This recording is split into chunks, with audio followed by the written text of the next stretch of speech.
Estamos começando mais um Quebrando o Gelo. O programa de hoje traz uma entrevista com Paulo Delbu.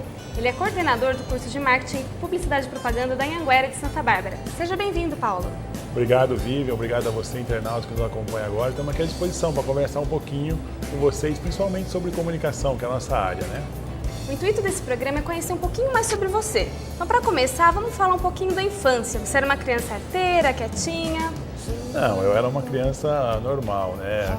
Eu era de um bairro tradicional de Santa Bárbara, sou ainda, né? Eu sou bem um barbarense da Gema, nascido ali no Hospital Santa Bárbara, mas criado na Vila Pires, que é próximo ao Hospital Santa Bárbara, né? Meus pais são os dois, tanto o meu pai como minha mãe, são de sítios, né? Então minha família sempre foi nessa área aí, área rural.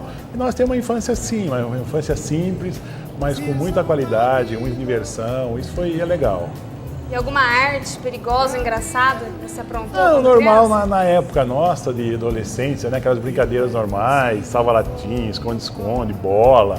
Era normal. Alguns animais que a gente tinha, tá? Eu passei a ter, né? Meus pais tinham animais, tinha aí criação, vendia cavalo, burro. Meu pai sempre teve isso, eu gostava. E eu tinha também, minha infância que eu recordo num carneiro que eu tinha ali. Um carneiro na minha adolescência mesmo, aí uma criancice mesmo. Tinha um carneiro que logo precisou depois ser sacrificado porque ele avançava nos amigos, pessoas que chegavam em casa, né? Aí foi uma briga, uma choradeira e tal, que era uma coisa que eu tinha de estimação, o carneiro, que me acompanhava onde eu fosse. Isso foi uma coisa que marcou muito a minha infância. Legal. E algum apelido marcante? Não tinha isso, apelido não. É Paulo, alguns falam Paulinho, porque seu filho caçula, né? Mas normal, não tinha um apelido não. E era muito estudioso? Razoável, não era o classe A, mas também era um aluno, sempre foi um bom aluno, sempre com notas boas. Isso marcou toda a minha parte de criança, adolescente, até depois de faculdade. Foi um bom aluno. E você pensava em ser o quê quando crescesse? Não, a minha opção de vestibular, a primeira coisa foi direito, né? Mas a segunda opção já foi jornalismo. Eu sempre gostei de comunicação, gostava de esporte, acompanhava todos os jogos da União, tinha uma mania de ter todas as fichas técnicas dos jogadores, cada time que a União fazia e tal. Eu sempre acompanhei. E daí formei direito, depois de direito fui trabalhar em comunicação, fui trabalhar em eventos, na parte cultural. Então minha vida é sempre mais nessa área de comunicação mesmo. Qual foi seu primeiro emprego? Quantos anos você tinha? Você lembra? Sim, meu primeiro emprego foi aos 17 anos, 16 para 17 anos, no Jornal do Oeste.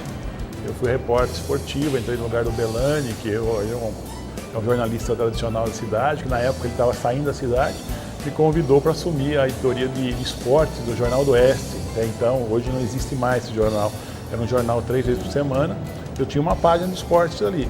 Então eu fazia esporte amador, União Barbarense, toda que fosse esporte, era uma página de jornal 3 vezes por semana. Esse foi o meu primeiro emprego. Depois do jornal eu fui trabalhar na Fundação Home, dentro da Indústrias Home, fazendo departamento de esporte e recreação que tinha na época. Nós fazíamos eventos, festas, grandes festas nós fizemos lá dentro da Indústrias Home. Esse foi o meu início aí da vida profissional. E você se sente realizado profissionalmente? Bom, hoje, com minha idade, hoje com 43 anos que eu tenho, eu já tenho uma grande experiência, eu acho, de trabalho, de faculdade, de estudo, né? Então, eu já trabalhei, além da Fundação Home, depois eu fui trabalhar na Indústrias Home, eu trabalhei lá na área de segurança patrimonial, cheguei a ser chefe de segurança da Home, depois eu fui trabalhar na União Barbarense, fui gerente da União Barbarense, quando o time todo fazia o estádio, a reforma do estádio que teve. A parte social da União foi muito forte, um período que nós fazemos eventos na União Barbarense, acho que por 5 anos.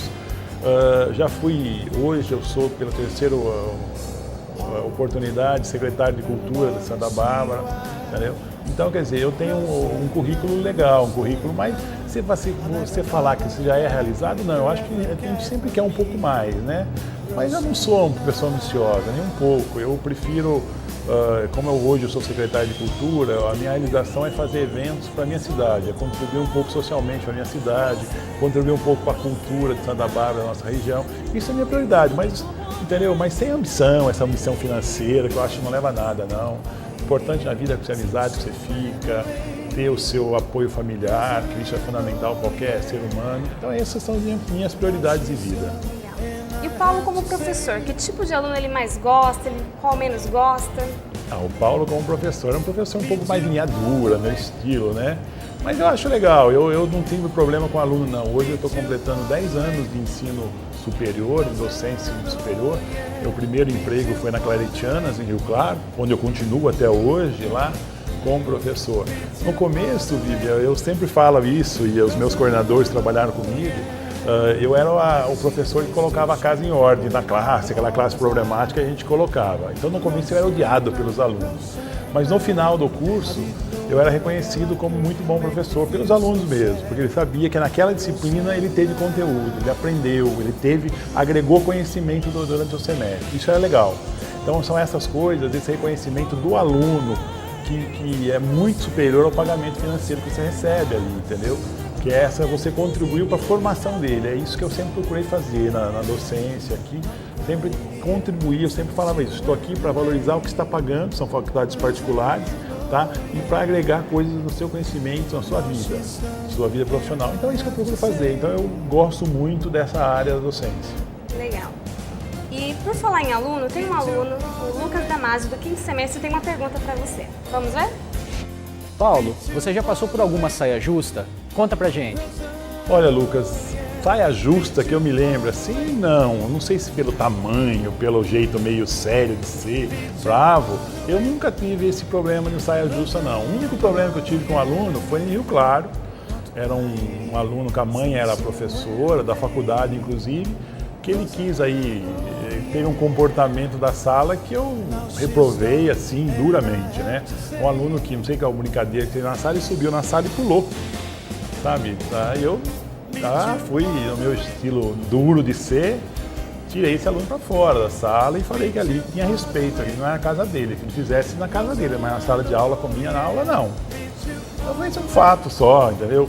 Mas, como eu falei aí para você, Vivian, eu aproveito para falar com o Lucas, a experiência também você vai tendo um pouco mais de jogo de cintura. Isso ocorreu logo no início, acho que foi a primeira turma minha na Claretiana que aconteceu isso, mas nunca tive problema de sala, nunca tive problema de revolta de aluno, porque eu sou daquele, eu sou meio perfeccionista, é uma maneira de eu ser minha.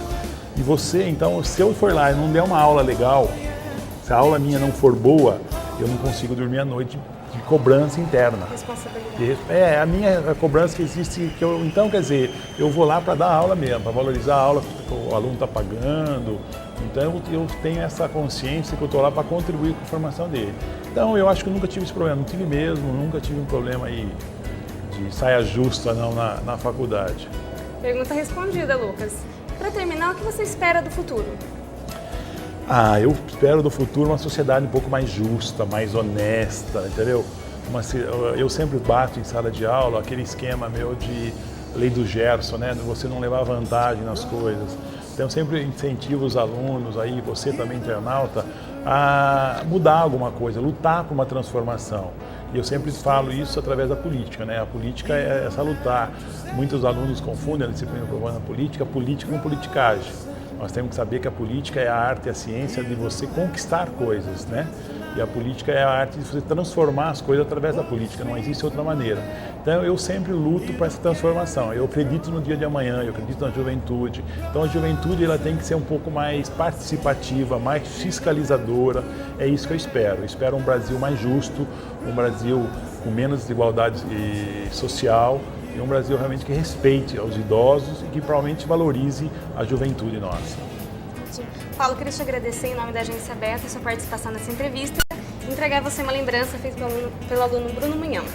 Legal. Olha só. Até que não tá muito cara de bravo aqui, né? Que realmente um pouquinho só. Legal, gente. Um abraço a todos aí. Obrigada.